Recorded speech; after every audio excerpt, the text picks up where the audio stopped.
আসসালামু আলাইকুম, welcome to technique easy education.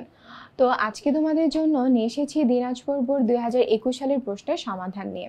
তো এখানে দেওয়া আছে কি যে প্রথম প্রশ্নটি বংশগতিবিদ্যা কাকে বলে, ক্রোমোজোমকে বংশগতির ভৌতভিত্তি কেন বলা হয়, এবং চিত্র 1-এর উপাদানটি অনুলিপন ব্যাখ্যা করো এবং চিত্র 1 আর 2 এর মধ্যে ভিন্নতা দেখাও। তাহলে চিত্র 1-এ আছে ডিএনএ আর 2-এ আছে আরএনএ।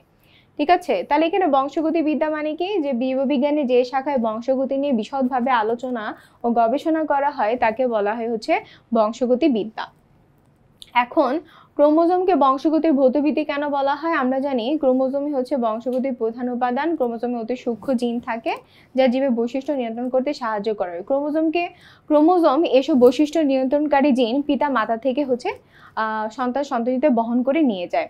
এখন যেটা হচ্ছে মানুষের চোখের রং, চুলের আকৃতি, চামড়ার গঠন ইত্যাদি বৈশিষ্ট্য ক্রোমোজোম কর্তৃক বাহিত হয়ে বংশগতির ধারাকে অক্ষুণ্ণ রাখে এবং এই কারণে ক্রোমোজোমকে বংশগতির ভৌতভিত্তি বলা হয়।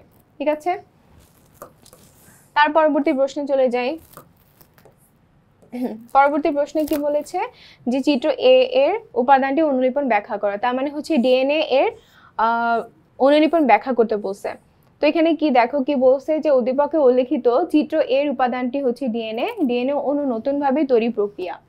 ডিএনএ অনুলিপন ব্যাখ্যা করা হলো। ডিএনএ অনুলিপন প্রক্রিয়ায় প্রথমে হচ্ছে বলতে হবে যে ডিএনএ অনুলিপন কাকে বলে। বলবো যে ডিএনএ থেকে নতুন ডিএনএ তৈরি প্রক্রিয়াকে বলা হয় ডিএনএ অনুলিপন বা ডিএনএ রেপ্লিকেশন।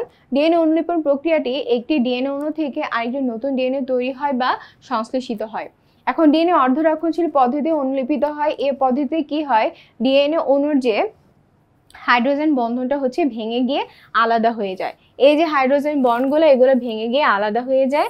আলাদা হয়ে গেলে তখন কোষের ভেতর ভাসমান নিউক্লিওটাইডগুলো থেকে তোমার হচ্ছে এ এর সাথে টি, টি এর সাথে এ, সি এর সাথে জি, জি এর সাথে সি যুক্ত হয়ে দুটি তার পরিপূরক নতুন সূত্র তৈরি করে এবং ডিএনএ এর সূত্র দুটির ভেতর একটি পুরাতন সূত্র রয়ে যায় এবং আরেকটি নতুন সূত্র তৈরি হয়। মানে হচ্ছে নতুন যে ডিএনএ গুলো তৈরি হয় তার মধ্যে মার একটা বৈশিষ্ট্য থাকে, মাতৃ ডিএনএর একটা বৈশিষ্ট্য থাকে এবং নতুন আরো আরেকটা যে ডিএনএ থাকে সেটা হচ্ছে যার যার বেস অনুযায়ী এখানে এসে অ্যাড হয়।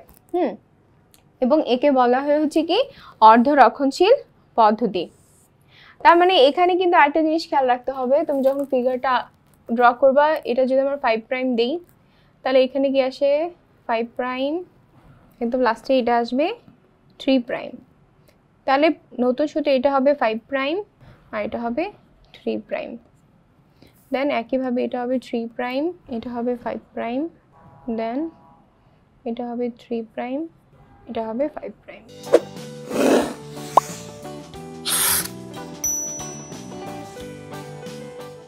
ঠিক আছে, তার মানে যে একটা একটা যে বিপরীত সেটা হচ্ছে বুঝাতে হবে। ওকে, তো আমরা জানি যে ডিএনএ হচ্ছে অর্ধরক্ষণশীল পদ্ধতিতে কি হয়, সংরক্ষিত হয়। তার পরবর্তী প্রশ্নে চলে যায়। পরবর্তী প্রশ্নে বলেছে যে চিত্র 1 আর 2 এর উপাদানের মধ্যে ভিন্নতা ব্যাখ্যা করো। তার মানে চিত্র 1 আর 2 কি আছে, ডিএনএ এবং আরএনএ।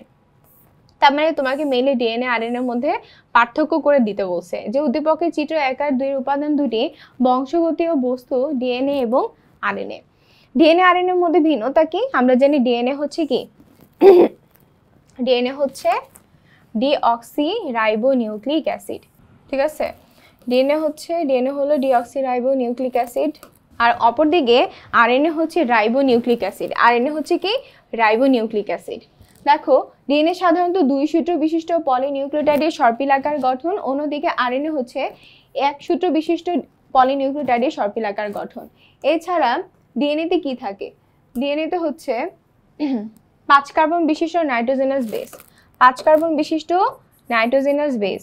ঠিক আছে, তারপর হচ্ছে বেস হিসেবে কি কি থাকে, অ্যাডেনিন, গুয়ানিন, সাইটোসিন আর থাইমিন। কিন্তু আরএনএতে কি থাকে, আরএনএতে হচ্ছে থাইমিনের পরিবর্তে ইউরাসিল থাকে। এটা কিন্তু একটা গুরুত্বপূর্ণ পার্থক্য যে এখানে কি থাকে, থাইমিনের পরিবর্তে ইউরাসিল থাকে।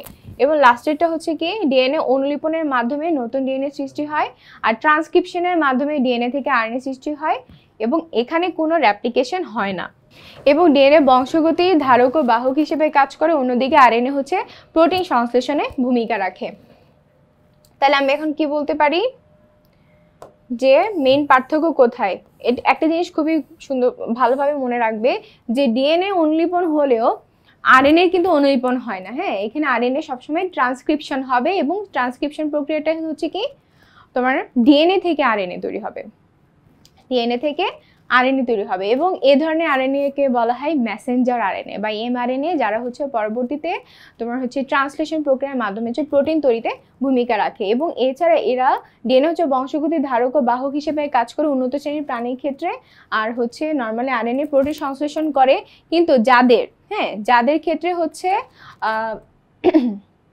যাদের ক্ষেত্রে হচ্ছে বংশগতি উপাদান হিসেবে ডিএনএ থাকে না, তাদের ক্ষেত্রে আরএনএ প্রোটিন হিসেবে আরএনএ হচ্ছে বংশগতীয় উপাদান হিসেবে কাজ করে। যেমন একটা ভাইরাস আছে টোবাকো মোজাইক ভাইরাস বা টিএমভি ভাইরাস, এটার হচ্ছে বংশগতি উপাদান কিন্তু হচ্ছে আরএনএ। হ্যাঁ, ওদের ডিএনএ যেহেতু নাই সেজন্য ওদের হচ্ছে আরএনএ। তাহলে এটা হচ্ছে আমাদের দিনাজপুর বোর্ড 2021 সালের প্রশ্ন। এটা হচ্ছে দিনাজপুর বোর্ড 2000 প্রশ্নের সমাধান। আশা করি এই পর্যন্ত কোনো প্রশ্নের উত্তর তোমাদের বুঝতে সমস্যা হয়নি। ইজি বায়োলজি বইটি যারা কিনে ফেলেছো তারা অনেক অনেক অনেক তাদেরকে অনেক বেশি ধন্যবাদ, আর যারা হচ্ছে কিনোনি তারা অবশ্যই কিনে ফেলবে তোমার স্বার্থের জন্যই। তো এ পর্যন্ত পাশে থাকার জন্য ধন্যবাদ। আসসালামু আলাইকুম।